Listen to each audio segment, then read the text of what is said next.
Hello all, and Yuletide felicitations, as it says on the card.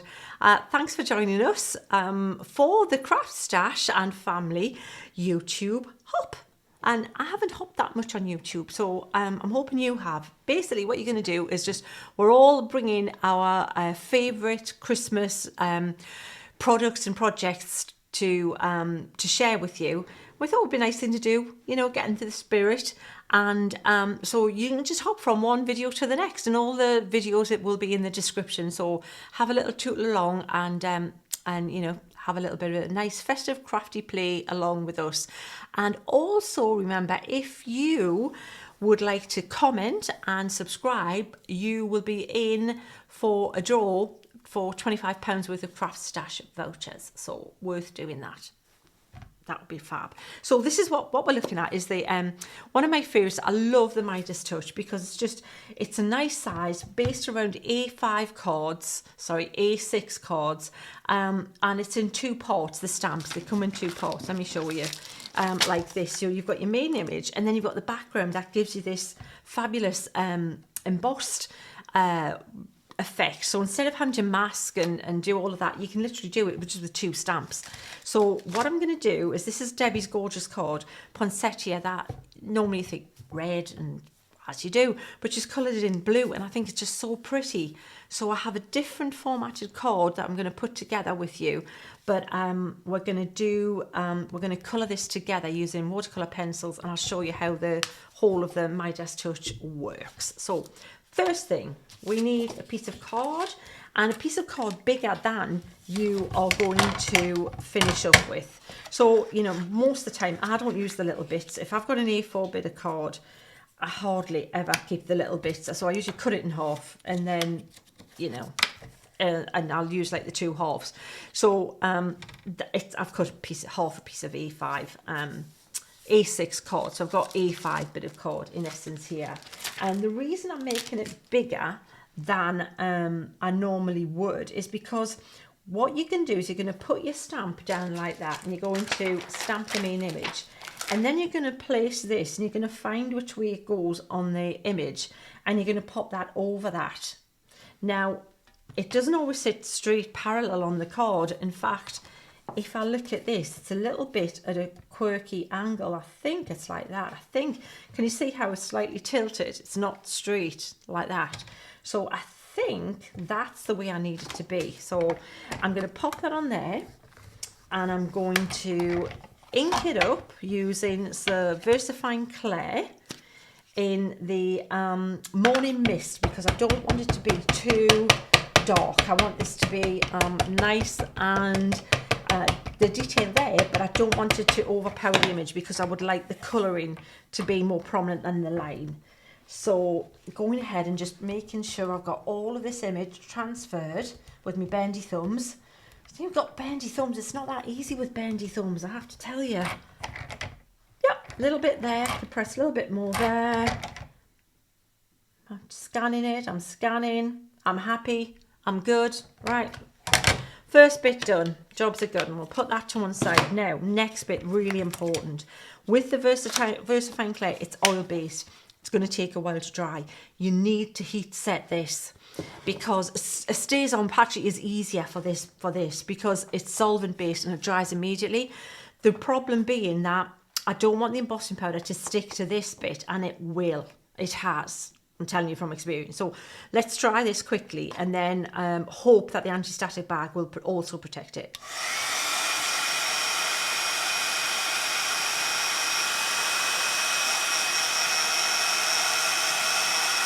So I'm hoping you can still hear me. I'm talking closer to the mic.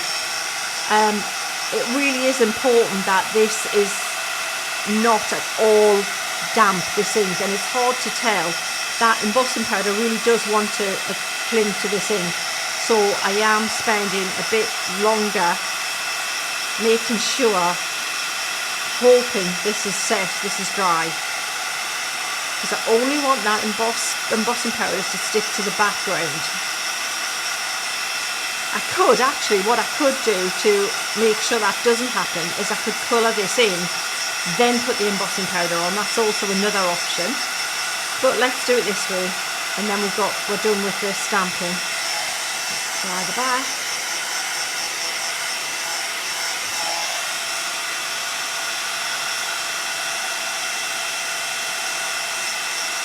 Right, fingers crossed that is thoroughly dry. I'm going to go over that whole thing really well with my anti-static bag. You know, I have a couple of anti-static bags, and I bet this is the one that doesn't, one of them, there's not much comes out of it. And it's kind of like the cloth is so tightly woven that it's kind of like it's sealed in there, which kind of defeats the purpose. I'm hoping it's not right. No, I can see it right. If you can see plumes of powder, you've gone too far. I can see plumes of powder. Right, I'm just really making sure that that is coated. Right, I'm going to pop it back on there. I'm going to take this stamp away. We'll position this again on the stamping platform. I'm not worried about the card being a little bit wibbly wobbly. It would have been better if it wasn't, but hey, what are you going to do? And then I'm going to take this and I'm going to look, and can you see where there's little dots where this is clearly needs to line up over those ones in the middle? That's a good little marker to go off. Then I've got to capture the other one. So there's berries there and there's berries here. So if I line up the berries, all of the berries, get them all kind of silhouetted with this stamp, everything else should, if I've got it right, fall into place, I think. But can you see the way I've still even got it? I still haven't got it like straight on. That was why I was saying make the card, the background card, bigger than you intended to be, because that will give you that room to trim it, because you will need to. So inking this up really well, because I have put quite a bit of that powder on the background so that it doesn't stick to the poinsettia. So, but I really do want it to stick to the background, to these little ropey bits. So, okay, pressing down. I think I'm going to go over it again. Oh, I can see I have got something. I can see the lines.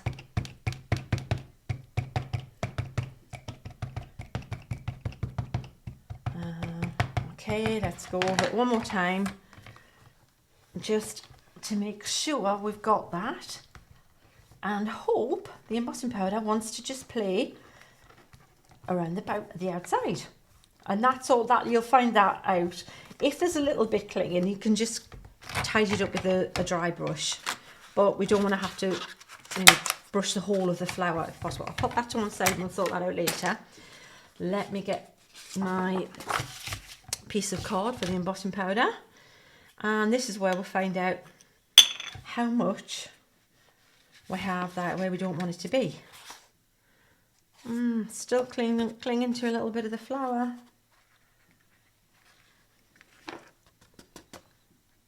We'll give it a flick and see what we've got.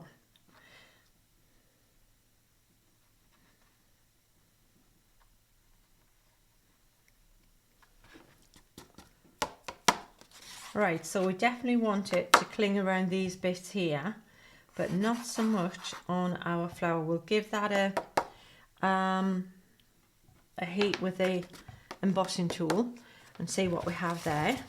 It doesn't matter, like I say, if it clings a little bit, because we're going to use the pencils, and that should cover it up anyway.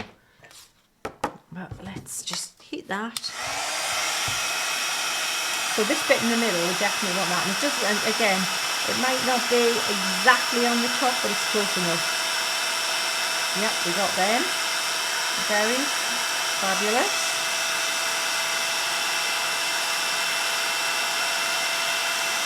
So what ideally we're looking for is to get the background with the bling on it, and the flower we're going to just do it without the bling, so that there's a contrast going on. Definitely, I would say, to make this easier for you, use a dye-based ink, a solvent or a water-based hybrid ink. because the VersaFine clay, because it's so slow drying, you know, you can emboss with it. So be aware of that. We don't want to, you don't want the embossing powder to cling to that if you can help it. Right, so what I'm going to do is I'm going to cut this now. I'm going to cut it, and I'm going to cut it along the straight edge. So basically I'm creating my first straight edge by lining up all those little lines along the bottom. Then hopefully that will give us the cut line to go around and square up the rest of the card. Maybe a touch more there. And then you've got your background. Pretty. Okay, so we've got the bling going on. It looks like it's pretty much blinging where we want it to be and not where we don't. So lovely. So we're going to start colouring in this flower now. So what we need is a selection of pencils. You don't need all of them. I've got a couple for the green, for the holly. I've got one for the mistletoe, because I'm going to colour these little bits in as, well, actually you could have them as mistletoe or holly berries, but I think I'm going to do them as mistletoe berries. I know it's holly leaves, but artistic license. And then we've got blues. We want a paler blue and a darker blue. And it's up to you. There's what we call like a warm blue and a cool blue. Warm blues tend to have more of a purpley undertone. Cooler blues more of a greeny undertone. So that one, let me show you what I mean by that. This one here is more purpley. It's warmer. It's a warmer blue. Yeah? You can see it's bordering on purple. This one bordering more on a teal. Yeah? So that's a cooler blue. So it's up to you if you want to go warmer or cooler. This is the background I have prepared. So this is going to sit on there like this. I'll trim it down to fit a little bit more once I've done it. So it's a case of choosing whichever one I think is going to work. I think I like the purpley blue. I'm going to use the purpley blue. So the warmer blue, which would be, let me try again. It's best if you assign one when you do it. It's like Joey and Friends when, you know, heads or tails and he forgets to assign either heads or tails. You've got to choose one before you do it. Right, okay, so let's start with holly. Let's do a bit of holly. So what I'm going to do, I'm going to use the dark and I'm going to go around look at where there's the shading is. Look at where I've got the shading on the stamp. And I'm going to go around that, and where there's any lines, crease lines, I'm going over with the dark colour. And it looks awful. It's not going to look pretty till it's done. If it looks pretty when it's done, that's it. That's what we're all bothered about. In that transition period, it looks pretty yuck, to be honest. But you got to stay with it. It's all good. It'll be fine. So what I want to do is want to make it darker around where the where the leaves, because they are leaves, aren't they? On your poinsettia, where it's kind of the holly's joining that. I want to have a little bit of the darker colour in there so that it creates like a shadowy kind of colour. Okay. And I'm being really quick. I mean, really looks really not nice at all. And I'm going to go a little bit with a lighter green, but I still want to leave some little places, possibly white, where I can have a highlight.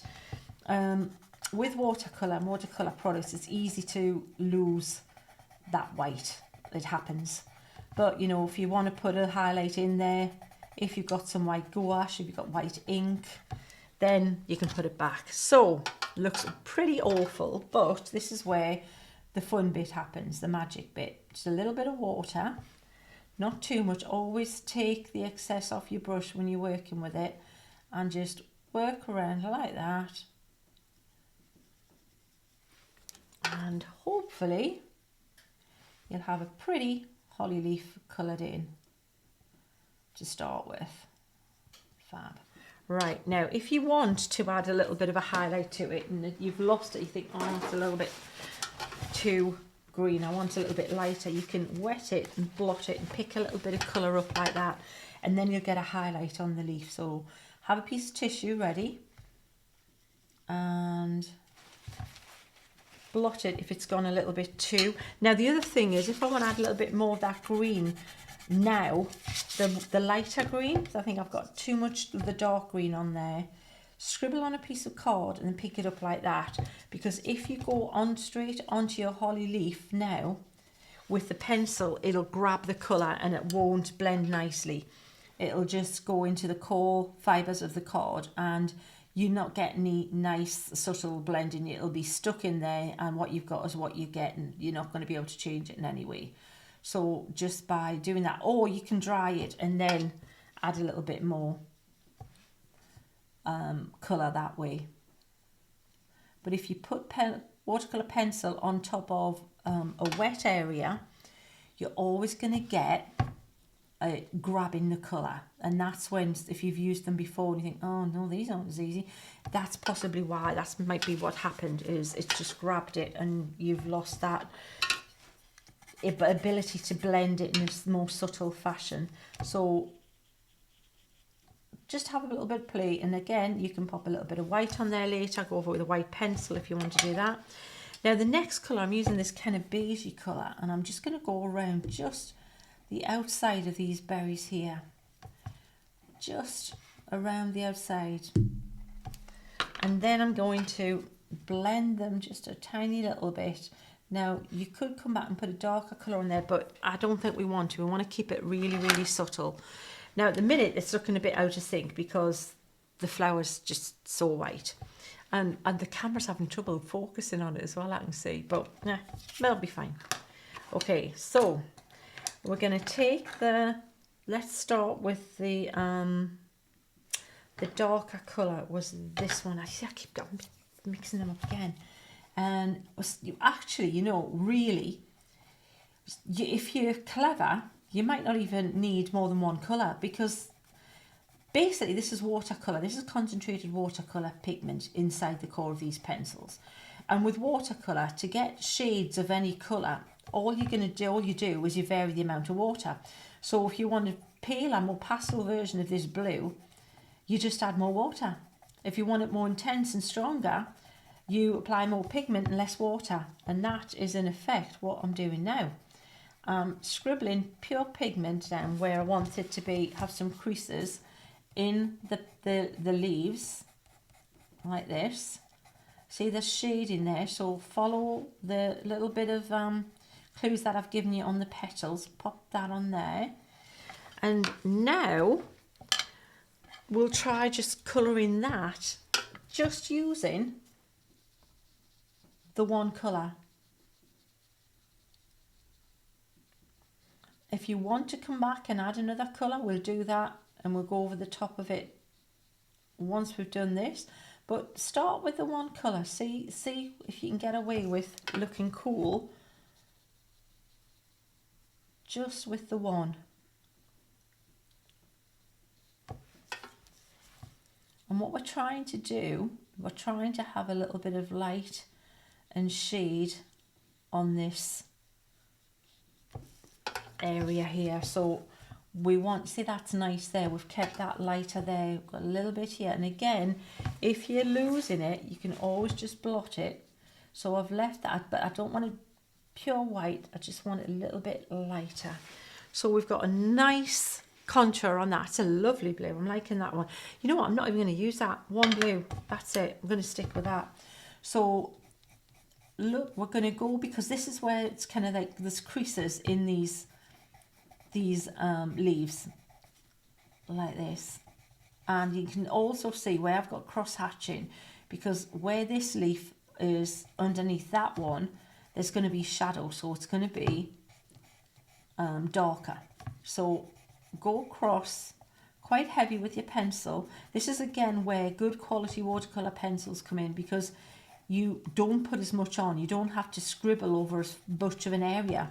A little bit like on these little lines here, when we pull that colour in, there's so much colour just in that one little line area that we've used the pencil with, that it's going to blend and hopefully cover the whole of the leaf. But then keep the contour in there. So again, Little bit of water, not too much water on your brush so that you've got the control. Loosen that pigment, little circles. All right, that's where we want it nice and dark there, because underneath is where the petals are kind of going to cast a bit of a shadow there. We've got this a bit darker here, just darkening these little bits and areas and in the centre. But what I'm doing is I'm trying to keep some bits where there's little mounds of white there. So hardly any water on my brush, and then I'm just pulling over there just a little bit, just so to tint it, but so that we still keep those little domes, because that's what the leaves kind of do, don't they? So just working around. So this is dark here. We've got a lot of cross hatching here, so this is quite dark, and under there it's dark. And check your pencil out, keep turning it around if you haven't. What I've done, be sort to save me having to sharpen it again, because you don't want to over sharpen your pencils, because you end up, you know, where you sharpen them away to nothing, you lose the stuff. But you do need a little bit of point if you're being precise with such a small detailed drawing as this, where it is important where you put in the blue, because you haven't got loads of wiggle room between the light and the dark area, so you need this to be in the right place, if that makes sense, and not in a big general area. So let's do a bit at a time. Coloured pencils, it's like everything, you know, it's these things that I used them before in the past. I've been learning, I'm always learning. I love craft and art for that. I've been learning a lot more than I did about watercolour recently, because I've been playing more with watercolour just because I want to. Just in the evenings, Marie and I have been creating little watercolour Christmas cards, and just freehand little images and simple little fun things to paint. But at the same time I'm doing them, if I do one, then I'm doing it again, and then maybe like 6 times I'll do that same thing. But what I'm doing is, every time I'm doing it, I'm thinking about what I'm doing differently this time, and I'm improving on it. And that's what it's all about. If I wasn't learning still and improving and having these little mental challenges with art and craft, I wouldn't enjoy it. But I am. So we're all still learning all of the time. And so don't think, if you've used watercolour pencils in the past and you didn't love them, that you won't love them if you go back to them. I didn't love them for a long time, but I didn't know the little quirks and the little tips that make them play nice. And that's what I'm hopefully sharing with you now, is how to make them play nice. Just those little things that make all the difference. That's coming on a treat, isn't it? Oh, I missed a holly leaf. All right, we'll come back to that. Okay, so a little bit more kind of precision needed in the centre here, because there's a smaller area, so we need definition within that smaller area, or it can run away with us. So maybe less pigment, just looking at putting it on the quite heavily on the dark, the shaded bits, the cross-hatched. Well, it's not cross-hatched, actually it's just hatched. But by that I mean the little lines that I put in to indicate light and dark. Because with stamps, you know, you can't show shades of grey. You literally, it's like binary, is either a line there or is not a line there. But what you do is you put the lines closer together or further away to create the illusion of shading. But for you, that's your clue. If there's lines there, haha, that's where she's saying to shade it, because it will be sitting behind the thing in front. So hardly any water again. And then just, I should mention the brushes I'm using too. I'm using the Van Gogh watercolour brushes, and they're really nice. I do like these brushes. Synthetic, so they're not stupid expensive money, but they hold the point really nicely. You know, sometimes people will say, oh, you know, buy a sable brush for your watercolours and you'll be amazing. You can pay a fortune for a brush, and when you're used to watercolouring, and which is basically what this is, it's just in pencil form, then yeah, you'll probably rock that brush. But when you're a beginner, sometimes the natural hairs, and plus you might not want to buy natural hair brushes, you know, if you, you know, for animal reasons and things. So, but what you find is they can be so soft and they can be harder to control. Whereas synthetic ones like this, they usually keep their point more. They're usually much more affordable, and they've got a lot more kind of spring back. They're less flibbity flobbity, which means they're easier to manage, especially for a beginner. So bear that in mind as well. Now I should really sharpen this pencil, and I'm going to, because you see when it gets to that, I haven't got much precision going on there. I don't want to keep doing it in a hurry, but it's time to just do a quick, yeah, that I can work with. Don't over sharpen it, because the more you do that, like I said, the more you're just sharpening away what you paid for. But you do need to sharpen it every now and again if you want it to work nicely. And especially, and the bigger the image, the more kind of the less precise it has to be. But stamps generally, and my stamps are usually a bit bigger, which where you can play with these techniques easier, because some companies make the stamps tiny, and it's hard to get much finesse in the colouring and learn these skills and little tips and subtleties, because it's so much, it's really tight. You haven't got much to work.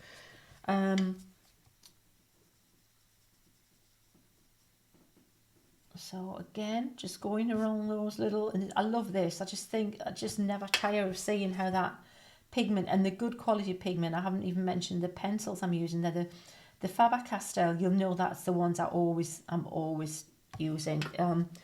You know, I'd rather have, best advice I can give you, buy fewer good quality pencils than every single colour you can get in a lower quality product, because you can mix colours like you can with watercolours. You can mix pencil colours too. You can mix them on the card, or you can mix them on a little scrap bit of card like I did when I painted it on before.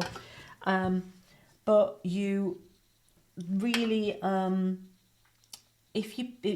inexpensive ones, or the ones that look like the bargain, often aren't, because you've got all these things. You go, woohoo, look at that, tons of it. It's, well, hey, I'm off.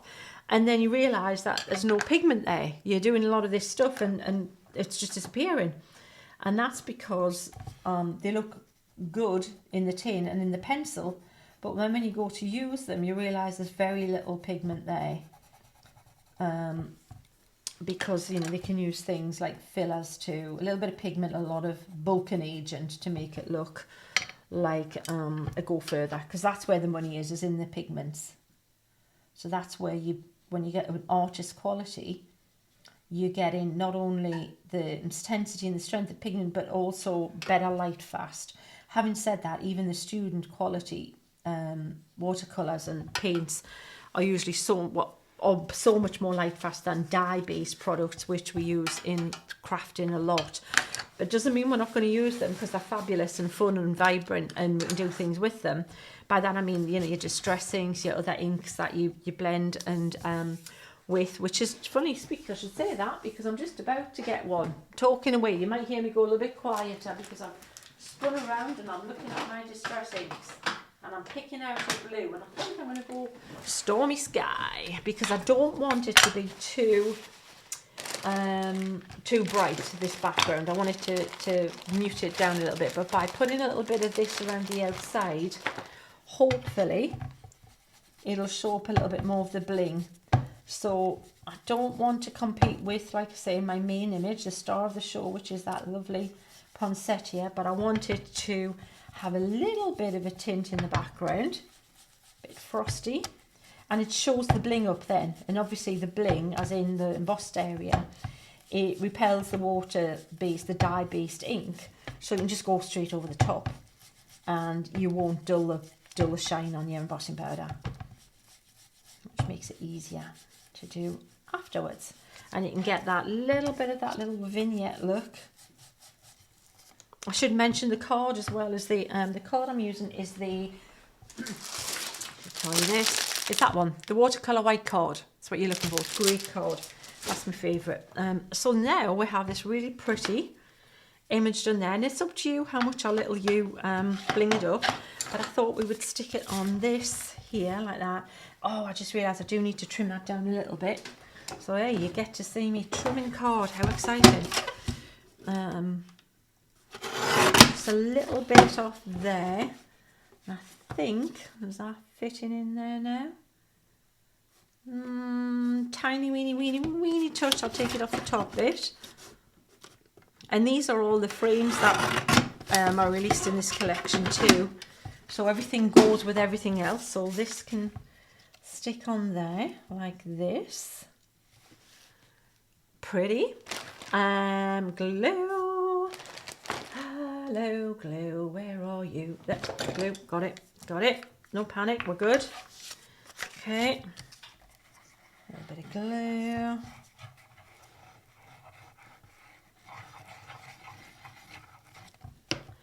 And what I'm also going to do, I might put a little bit of bling on it, I'll see, to make it a little bit more blingy even. You can pop a little bit of stickles in the background.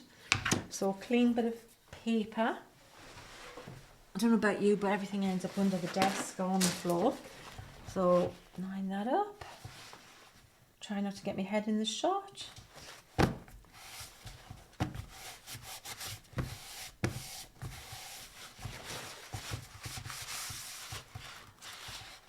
Lift that up so you can see. Pretty. Yeah.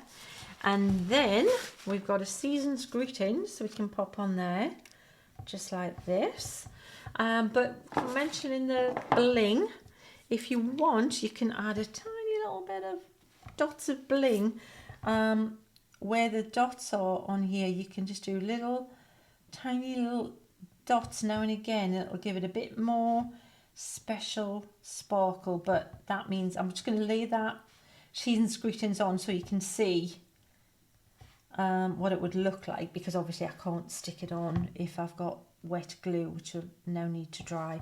And I would have probably, you know, if you're making this at home, you would have done this and then stuck the card together, but I'm doing it in a weird kind of fashion just so you can see it coming together, and some little suggestions for you like that. And you can even also, let's make the middles of these a little bit more special by popping that on there. So when that dries, you'll get, you see the little shrink, and you'll get more little blingy effect. Then that will maybe go about wherever you think there looks quite cool, or whichever you prefer, whatever, but also in with that same series. And that there, lovely people, is the card that I just wanted to bring to you, and wish you all a fabulous Christmas and a wonderful New Year and happy crafting. I hope, and look after yourselves, and don't forget to like, comment and subscribe to be in with a chance of those £25 worth of vouchers for Craft Stash. And yeah, hop along, see what the other guys are doing. All right, take care, all the best.